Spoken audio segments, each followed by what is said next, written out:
Imagjinoni për një moment atë çastin e fundit të qetësisë përpara se të nisni një udhëtim të rëndësishëm, të cilin e keni planifikuar me shumë kujdes dhe për kushtim maksimal prej shumë javësh apo muajsh të tërë. Jeni duke qëndruar përpara derës së shtëpisë suaj me valigjet gati, dhe syt ju shkojnë natyrshëm te dy shemeja e korridorit, ku ndodhen dy palë këpucë që përfaqësojnë dy botë krejtësisht të ndryshme dhe dy filozofi udhëtimi që do të ndeshen me njëra tjetrën gjatë gjithë orëve të ardhshme të rrugëtimit tuaj. Njëra palë duket elegante, moderne, me një shkëlqim që premton një mbërritje me stil në destinacionin tuaj të shumëpritur, ndërsa pala tjetër është më e thjeshtë, ndoshta pak më e konsumuar nga përdorimi i përditshëm, por që ju ka shoqëruar me besnikëri të palëkundur në shumë ecje të gjata pa ju shkaktuar asnjë shqetësim, të vetëm apo ndjesi lodhjeje muskulore. Në këtë çast të fundit, përpara se të kyçni derën dhe të lini pas komoditetin e sigurt të shtëpisë, ky vendim mund të duket I vogël, pothuajse I parëndësishëm në krahasim me procesin e ndërlikuar të paketimit të valigjes. Por ky vendim I thjesht do të përcaktojë në mënyrë përfundimtare nëse dita juaj e udhëtimit do të jetë një përvojë e qetë apo një luftë e vazhdueshme kundër lodhjes dhe stresit fizik që mund të prishë çdo kënaqësi të rrugëtimit. Shumë udhëtar nisin rrugëtimin e tyre me idenë e gabuar se këpuca është thjesht një aksesor estetik, por realiteti I aviacionit modern na mëson se ajo është mjeti më I rëndësishëm I lëvizshmërisë sonë në një mjedis dinamik. Gjatë 23 minutave të ardhshme, ne nuk do të flasim për modën kalimtare, por për funksionalitetin e pastër, biologjinë e këmbës dhe sigurinë ajrore, duke analizuar se si një zgjedhje e gabuar kthehet në një bar të rënd kur ndodheni në 10.000 metra lartësi mbi nivelin e detit. Ne do të shërtojmë çdo etapë të udhëtimit, nga momenti I parë I nisjes e deri te mbërritja në destinacionin final, duke u siguruar që çdo hap që hidhni të jetë I menduar mirë. Përpara se të nisemi, është e domosdoshme të kuptojmë thellësisht se çfarë bën një këpucë të jetë vërtet e përshtatshme për një mjedis aq specifik dhe sfidues sa kabina e një aeroplani modern. Nuk bëhet fjalë vetëm për komoditetin e çastit, por për një sër sfidash komplekse fizike që trupi ynë do të ndesh gjatë orëve në vijim të udhëtimit. Për këtë arsye, çdo udhëtar I ndërgjegjshëm duhet I nënshtrojë zgjedhjet e tij, 3 provave kryesore përpara se të niset drejt aeroportit. E para është prova e qëndrueshmërisë në kushte presioni të ndryshueshëm.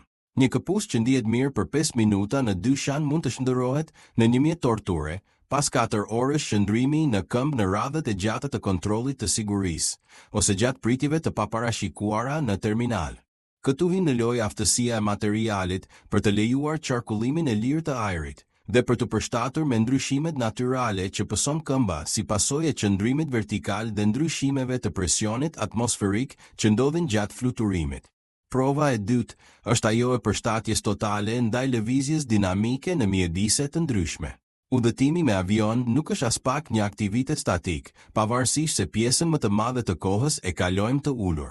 Ai përfshin ecje të gjata nëpër korridore të pafundme, ngjitje shkallësh mekanike dhe ndonjëherë vrapim të papritur drejt një porte nisjeje që ndodhet në anën tjetër të një aeroporti gjigant.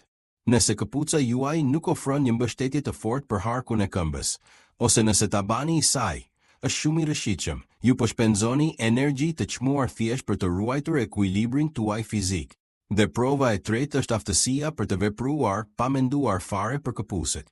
Në situata ku kërkohet shpejtësi dhe reagim I menjëhershëm, siç është kalimi I kontrollit të sigurisë ose një evakuim emergjence, ju nuk duhet të pengoheni nga lidhset e ndërlikuara, takat e larta apo rripat e tepërt që kërkojnë vëmendjen tuaj. Siguria në aviacion bazohet në parimin e thjeshtësisë dhe efikasitetit, dhe ky parim duhet të zbatohet pa asnjë kompromis, edhe në atë që veshim në këmbët tona për të garantuar një rrugëtim pa pengesa. Tani, le të nisim rrugëtimin ton real, hap pas hapi. Jemi në aeroport, pika e parë, ku çdo teori e bukur ndeshet me praktikën e ashpër të udhëtimit. Ndërsa ecni drejt sportelit të regjistrimit, vëreni se si çdo hap peshon ndryshe në varësi të bagazhit që mbani dhe sipërfaqes mbi të cilën shkelni. Këtu, këpucët që dështojnë në provën e lëvizjes fillojnë të shfaqin problemet e tyre të para, shpesh të padukshme në fillim. Këpucët me taban shumë të hollë nuk ofrojnë asnjë mbrojtje kundër fortësisë ekstreme të dy shemeve, prej mermeri apo betonit të aeroporteve moderne. Çdo goditje e thembrës transferohet direkt në kyçet tuaja, në gjunjë dhe deri në shtyllën kurrizore, duke shkaktuar një lodhje të parakohshme dhe të panevojshme që do ta ndjeni me peshë të rënd gjatë gjithë fluturimit. Nga ana tjetër, këpucët që janë tepër të rënda e ngadalsojnë ritmin tuaj natyral dhe bëjnë çdo lëvizje të kërkojë më shumë sforcim muskulor se sa është e nevojshme. Ky sforcim grumbullohet duke lënë trupin tuaj të lodhur përpara se të keni hipur në aeroplan. Arrin në zonën e kontrollit të sigurisë, një fazë kritike ku këpucët tuaja mund të jenë ose aleati juaj më i madh, ose armiku juaj më i zhurmshëm. Sipas rregullave strikte të administratës së sigurisë së transportit në Shtetet e Bashkuara të Amerikës, të njohur si TSA, udhëtarëve shpesh u kërkohet të heqin këpucët për kontroll. Kjo procedurë kërkon një këpucë që mund të hiqet dhe të vishet me një lehtësi absolute.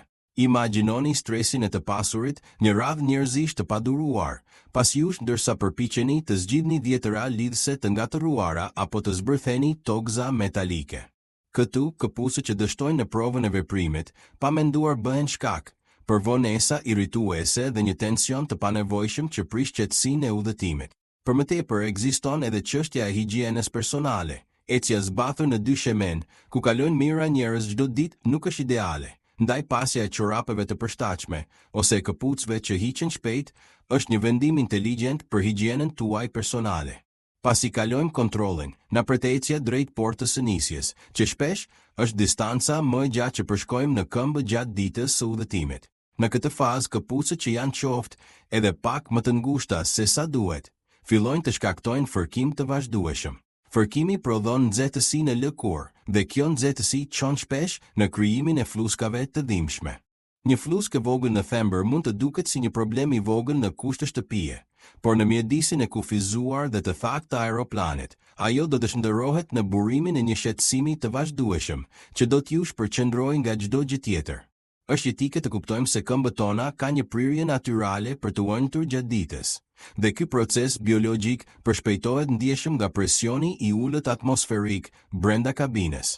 Prandaj, një këpucë që në shtëpi ju dukej e përshtatshme, në portën e nisjes mund të jetë tashmë shumë e ngushtë, duke krijuar ndjesi të forta shtypjeje. Hyrja në kabinën e aeroplanet shënon fillimin e fazës më të gjatë, qëndrimi në një hapësirë të kufizuar. Këtu, mjedisi fizik ndryshon dhe mundësitë tona për lëvizje reduktohen në minimumin e mundshëm. Shumë udhëtar të lodhur nga ecja në aeroport bëjnë gabimin e madh të heqin këpucët sapo ulen në vendin e tyre. Megjithatë, duhet të jemi të vetëdijshëm se dyshemeja e aeroplanit, pavarësisht përpjekjeve për pastrim, nuk është vendi më higjienik në botë. Nga derdhjet e pijeve e deri te mbetjet e padukshme, ecja me çorape apo zbathur drejt tualetit është një rrezik higjienik që asnjë udhëtar nuk duhet ta marrë përsipër. Këpucët tuaja shërbejnë si një barierë mbrojtëse e thelbësore midis trupit tuaj dhe mjedisit të kabinës. Por, nëse keni zgjedhur të vishni këpucë që nuk lejojnë erosjen, si ato të prodhuara nga lëkura sintetike apo materiale plastike, djersa do të grumbullohet shpejt, duke krijuar lagështi dhe parehati. Ky është momenti kur prova e qëndrimit tregon vlerën e saj të vërtetë. Materialet natyrale lejojnë këmbën të marrë frymë edhe gjatë fluturimeve të gjata transoceanike. Gjatë fluturimet, siguria mbetet gjithmonë prioriteti ynë kryesor. Administrata Federale e Aviacionit e njohur si këshillon që të gjithë udhëtarët të dëgjojnë me vëmendje udhëzimet e sigurisë dhe të dinë se ku ndodhen daljet e emergjencës. Edhe pse incidentet janë të rralla, përgatitja personale fillon pikërisht nga ajo që kemi veshur në këmbë. Në rastin e një evakuimi emergjence, çdo sekond që kalon ka një vlerë jetike. Rregullat ndërkombëtare janë të prera dhe të qarta. Në rast emergjence, ju duhet të lini pas të gjitha bagazhet tuaja, pa asnjë përjashtim, dhe të ndiqni verbërisht udhëzimet e personelit të kabinës. Nëse situata kërkon përdorimin e rrëshqicëve të emergjencës, takat e larta duhet të hiqen menjëherë, pasi ato paraqesin një rrezik serioz për të shpuar materialin e fryrë të rrëshqicës, ose për të shkaktuar lëndime të rënda gjatë zbritjes së shpejtë. Megjithatë, të gjendesh zbathur në një situatë emergjence jashtë aeroplanit, ku në tokë mund të ketë mbeti metalike apo terren të ashpër, përbën gjithashtu një rrezik të madh për integritetin tuaj fizik. Zgjidhja ideale dhe sipas standardeve të sigurisë është gjithmonë një këpucë e sheshtë e mbyllur plotësisht dhe e fiksuar mirë pas këmbës, e cila ju lejon të lëvizni me shpejtësi maksimale pa pasur nevojë të mendoni për mbrojtjen e shputave tuaja. Kjo nuk është thjesht një këshillë e zakonshme, por një element bazë e sigurisë personale në kushte ekstreme, ku çdo veprim i shpejt mund të bëjë diferencën midis një dalje të sigurt dhe një lëndimi të panevojshëm, që mund të ishte shmangur me një zgjedhje më të mirë veshjeje. Zgjedhja e duhur këtu nuk është vetëm çështje komoditeti, por një përgjegjësi ndaj vetes dhe të tjerëve që ndajnë hapësirën e fluturimit me ju. Përgatitja për më të keqen fillon pikërisht nga kjo vëmendje ndaj detajeve teknike të veshjes son. Një tjetër aspekt, kritik i sigurisë që shpesh neglizohet nga udhëtarët, është fenomeni i turbulencës. Thekson vazhdimisht se turbulenca mund të ndodhë në çdo moment, shpesh pa asnjë paralajmërim paraprak, dhe për këtë arsye këshillon që ripi i sigurimit të mbahet i lidhur gjatë gjithë kohës, sa herë që jeni të ulur në vendin tuaj. Ripi duhet të jetë i vendosur, sa më ulët dhe sa më fort mbi hijet tuaja për të minimizuar rrezikun e lëndimeve të brendshme në rast të një lëkundjeje të fortë. Por çfarë lidhje ka kjo me zgjedhjen tonë të këpucëve? Përgjigjja qëndron te stabiliteti ynë fizik. Në rast të një lëkundjeje të papritur, ndërsa jeni duke ecur në korridorin e aeroplanit, stabiliteti juaj fizik varet tërësisht nga kontakti i tabanit të këpucës me dyshemen. Këpucët me platforma shumë të larta apo ato që nuk mbërthehen mirë pas kyçit të këmbës, rrisin në mënyrë eksponenciale rrezikun e përdredhjeve të kyçeve, rrëzimeve apo goditjeve me ulëset e tjera. Stabiliteti nuk është një luks që mund ta anashkalojmë, është një domosdoshmëri absolute në një mjedis dinamik që mund të lëviz papritur në të tre dimensionet. Kur jeni në ajër, ligjet e fizikës nuk presin që ju të jeni gati, ato thjesht veprojnë. Dhe vetmja gjë që ju mbron është baza mbi të cilën qëndroni me këmbët tuaja. Prandaj, çdo element i këpucës suaj luan një rol kritik në ruajtjen e integritetit tuaj fizik gjatë gjithë kohës që ndodheni në bordin e aeroplanit. Ky është një fakt që shpesh harrohet deri në momentin kur ndodh lëkundja e parë e fortë që na kujton brishësinë tonë në ajër. Tani që kemi analizuar me hollësi rëndësinë e lëvishmërisë dhe sigurisë brenda kabinës, dëshirojmë t'ju bëjmë një pyetje të drejtpërdrejtë bazuar në përvojën tuaj personale si udhëtar. A ju ka ndodhur ndonjëherë që të ndjeni një nevojë të menjëhershme për të hequr këpucët gjatë një fluturimi të gjatë? Dhe nëse po, a mendoni se kjo ishte për shkak të ngushtësisë fizike apo materiali që nuk lejonte aerosjen? Kjo pyetje na ndihmon të gjithëve të kuptojmë se si vendimet tona individuale ndikojnë jo vetëm në komoditetin ton, por edhe në mjedisin kolektiv të udhëtimit. Në kanalin ton, Biblioteka e Udhëtarit, ne synojmë që çdo udhëtim ta kthejmë në një përvojë të studiuar mirë, ku çdo detaj, sado i vogël, ka rëndësinë e vet specifike për mbarvajtjen e rrugëtimit. Ky ndërgjegjësim është hapi i parë drejt një kulture udhëtimi më të sigurt dhe më të këndshme për të gjithë ne që e duam eksplorimin e botës në mënyrë inteligjente. Mbërritja në destinacionin tuaj final shënon provën finale dhe shpesh më zbuluese të zgjedhjes suaj fillestare. Pasi aeroplani ulet dhe ju ngriheni për të marrë bagazhet tuaja, trupi juaj ndjen ndryshimin e menjëhershëm të presionit atmosferik që kthehet në normalitet. Këmbët tuaja, të cilat mund të jenë ënë të ndjeshëm gjatë fluturimit si pasojë e qëndrimit ulur për një kohë të gjatë dhe presionit të kabinës, tani duhet të mbajnë përsëri peshën tuaj të plot në një mjedis me gravitet normal. Nëse keni zgjedhur të vishni këpucë që nuk lejojnë asnjë hapësirë për zgjerim apo që janë prodhuar nga materiale të ngurta, ky do të jetë shpesh momenti i më i dhimbshëm i gjithë ditës suaj të udhëtimit. Ecja e gjatë përmes kontrollit të pasaportave, pritja për valigjet në shiritat rrotullues dhe lëvizja drejt transportit tuaj final kërkon një qëndrim tjetër aktiv dhe energjik. Këpucët që dështuan në provën e qëndrueshmërisë në fillim të ditës, tani do të shfaqin pasojat e tyre të plota në formën e dhimbjeve të muskujve dhe kyçeve të lodhura që mund të zgjasin edhe gjatë ditëve të para të pushimeve tuaja në destinacionin e ri. Ky tranzicion nga kabina e aeroplanit në botën e jashtme është shpesh momenti i së vërtetës, kur ne e kuptojmë vlerën e vërtetë të përgatitjes son dhe të zgjedhjeve që kemi bërë orë më parë në pragun e shtëpisë son. Është jashtëzakonisht e rëndësishme të theksojmë me forcë se nuk ekziston një listë universale e 5 këpucëve më të këqija që zbatohet në mënyrë identike për çdo qenie njerëzore. Nevojat fizike dhe prioritetet ndryshojnë rrënjësisht në varësi të gjendjes shëndetësore individuale, kohëzgjatjes totale të fluturimit dhe natyrës së destinacionit ku po shkoni. Për shembull, rregullat për atë që mund ose duhet të vishni mund të ndryshojnë nëse jeni duke udhëtuar drejt një vendi me kërkesa shumë specifike, kulturore apo klimatike. Gjithmonë duhet të konsultoheni paraprakisht me linjën tuaj ajrore specifike për çdo kufizim apo rekomandim të veçantë që ata mund të kenë. Por parimet e përgjithshme universale të stabilitetit, mbrojtjes dhe përshtatshmërisë biologjike mbeten të njëjta kudo në botë dhe në çdo lartësi fluturimi.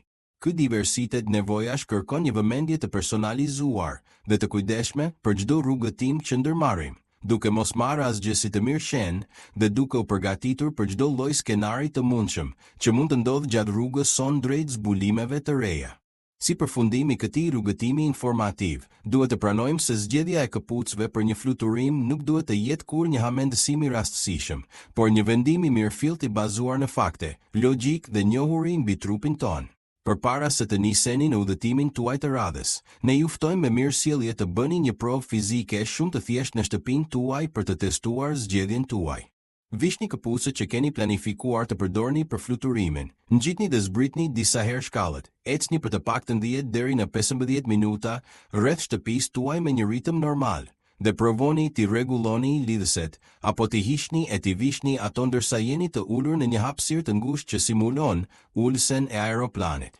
Nëse në fund të kësaj prove të vogël ndjeni qoftë edhe shqetësimin më të vogël, mbani mend mirë këtë paralajmërim. Brenda në aeroplan, ky shqetësim do të shumëfishohet për shkak të kohës, presionit dhe mungesës së lëvizjes. Një udhëtim vërtet i mirë dhe i paharrueshëm fillon gjithmonë nga hapat e parë që hidhni me besim të plotë, duke ditur se këpucët tuaja janë aty për t'ju shërbuar si një mjet mbështetës të sigurt dhe jo për t'ju penguar në realizimin e qëllimeve tuaja të udhëtimit. Kjo vëmendje ndaj detajeve do t'ju lejojë të shijoni çdo moment të aventurës suaj të radhës me qetësi, komoditet dhe siguri më të madhe, duke e kthyer udhëtimin në një pjesë të bukur të përvojës suaj. Udhëtoni me mençuri, udhëtoni me siguri dhe mbi të gjitha, udhëtoni me këpucët e duhura që do t'ju çojnë kudo që dëshironi pa asnjë pengesë të panevojshme. Siguria juaj është gjithmonë në duart tuaja, por edhe në këmbët tuaja. Duke ndjekur këto këshilla teknike dhe shumë të rëndësishme, ju po kontribuoni në një mjedis më të sigurt për veten dhe për të gjithë pasagjerët e tjerë. Udhëtimi është një dhuratë e mrekullueshme, dhe ne duhet ta trajtojmë atë me respektin dhe përgatitjen që meriton. Ju falenderojmë për vëmendjen tuaj dhe ju urojmë suksese në të gjitha aventurat tuaja të ardhshme në përqie të botës. Udhëtim të mbar nga stafi, yni përkushtuar.